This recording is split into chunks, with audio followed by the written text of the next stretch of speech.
Hay otro fenómeno que quería yo comentar hoy y que es nuestras historias de horror de libre mercado.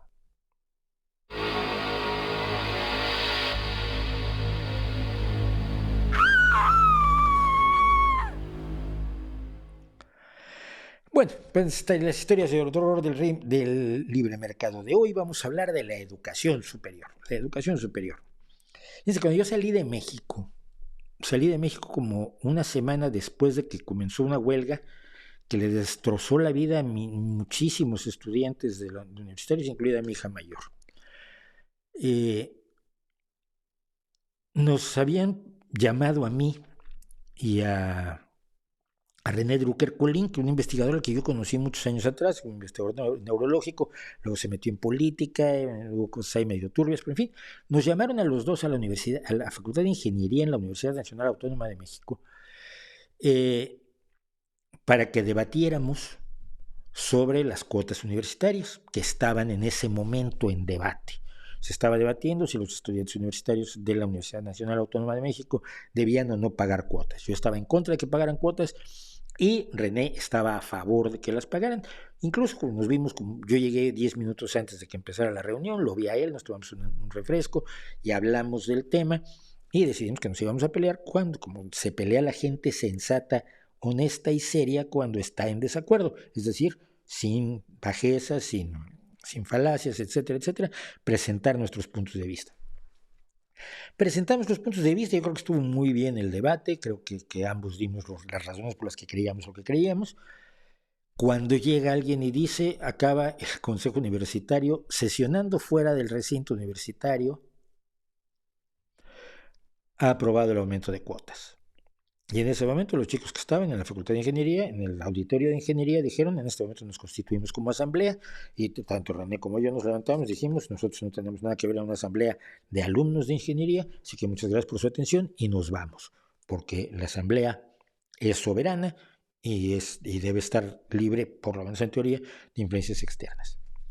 Yo creía que no debía cobrarse cuotas universitarias, porque no creo que la educación deba ser un negocio. Creo que hay cosas en la vida que es perfectamente legítimo que sean negocio.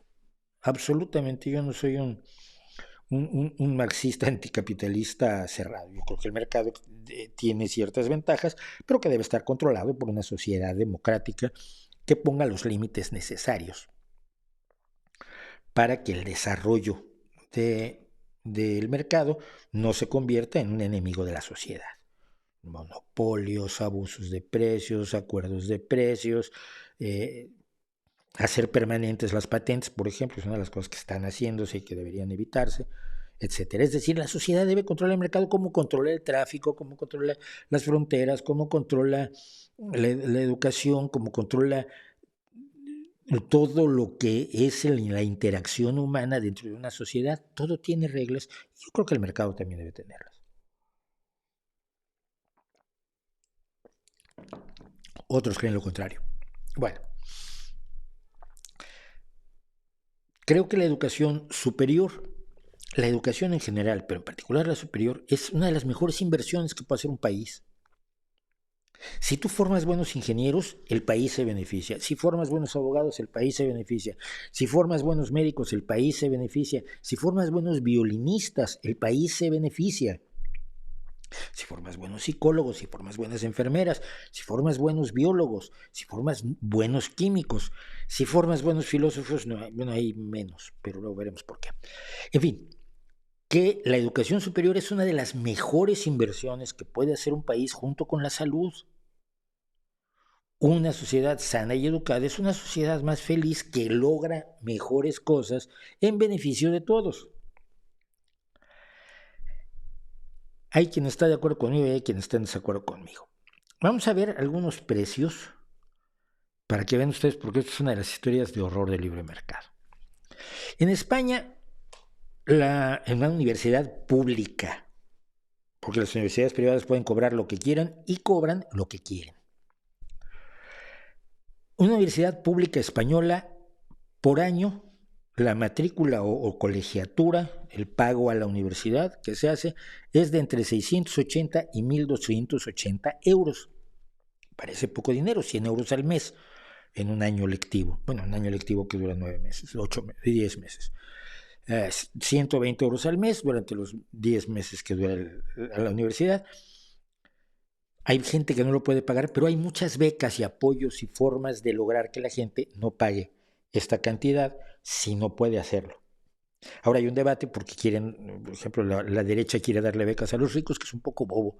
Pero si no les duele pagar, ¿por qué quitarle dinero a gente que no va a poder pagar? En Francia, en promedio son 170 euros, es muy baratito. En cambio, en Alemania, Austria, Dinamarca, Finlandia, Noruega, Suecia, Suiza y otros países, lo que tiene usted que pagar por año por estudiar una licenciatura es 0 euros. 0. Estos países invierten en educación. ¿Por qué? Porque los profesores cobran. Y si tú quieres buenos profesores, pues tienes que pagarles bien. Entonces tienes que tener un esquema de precios, de salarios que atraiga a buenos docentes. No lo puedes resolver todo esto bajando los sueldos porque se te van los mejores. Esto también es lógico. En los Países Bajos puede ser entre 700 y 2.100 euros. Los 2.100 euros ya son pesaditos, pero es más pesadito lo de Italia, que puede ser desde 0 hasta 5.000 euros al año. 5.000 euros al año para muchísimas personas, para muchísimos trabajadores, familias trabajadoras, familias que ganan 1.000 euros al mes, pues evidentemente es absolutamente inasumible. Hay apoyos, hay becas, hay etcétera, hay préstamos, y ahí vamos a entrar después, pero es una locura, 5.000 euros al mes. El Reino Unido en este momento llega hasta los 13.000 euros. En el Reino Unido la educación superior era gratuita, hasta que entró el neoliberalismo thatcheriano, que llegó a la conclusión de que esto le estaba costando mucho al país y que eso no podía ser, que el país no podía gastar en esto. Cuando tú ves una inversión en términos de gasto, nunca lo puedes asumir. Estos son uno de los grandes trucos del neoliberalismo de verdad, no del que se inventan los que lo usan como espantajo. Lo que se pone, el dinero que se aplica a la educación es una inversión social, no es un gasto. Pero si tú lo llamas gasto, ya empieza a sonar feo. Y es lo que ha hecho la derecha. Entonces se presionó para que se empezara a cobrar la educación en el Reino Unido, y fue el gobierno de Blair, este laborismo traidor, del que mucho hemos hablado, el laborismo traidor de Blair, el que finalmente hizo realidad la privatización o la comercialización de las colegiaturas universitarias en el Reino Unido hacia los años 90. Y en la actualidad llega a estos niveles totalmente absurdos, pero te pueden prestar dinero.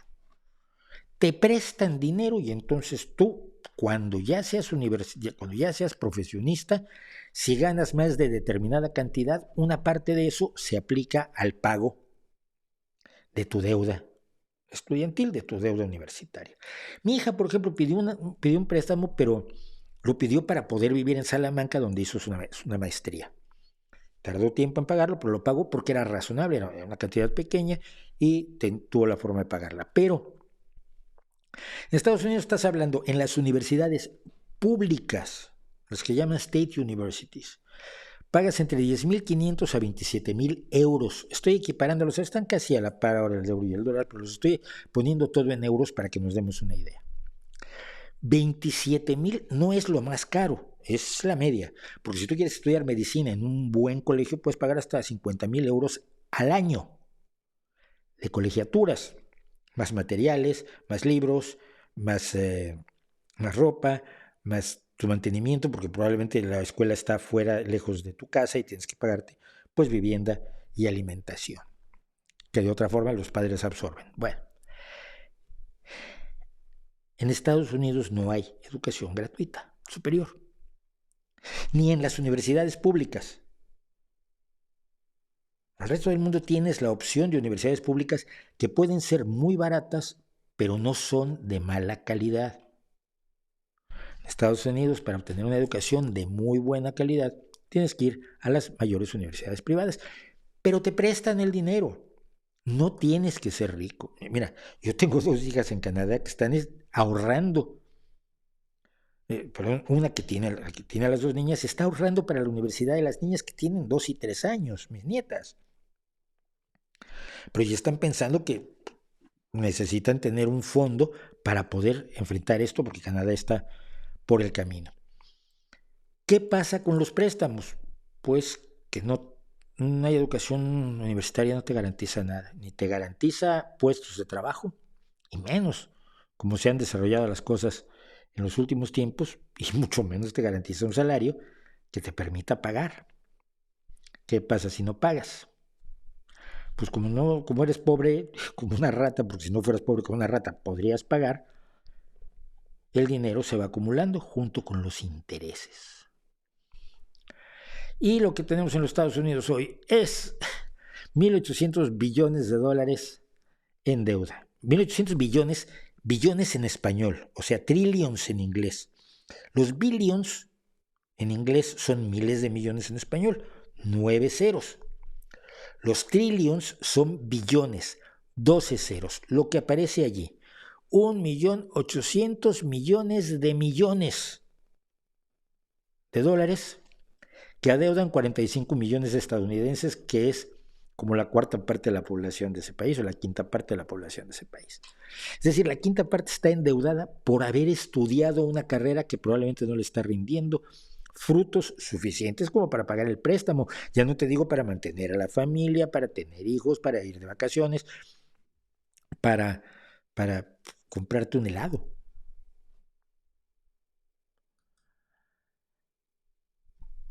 Esta historia de la deuda en Estados Unidos comenzó en 1975 porque el gobierno estadounidense decidió que había que apoyar a los jóvenes que querían ir a la universidad con préstamos.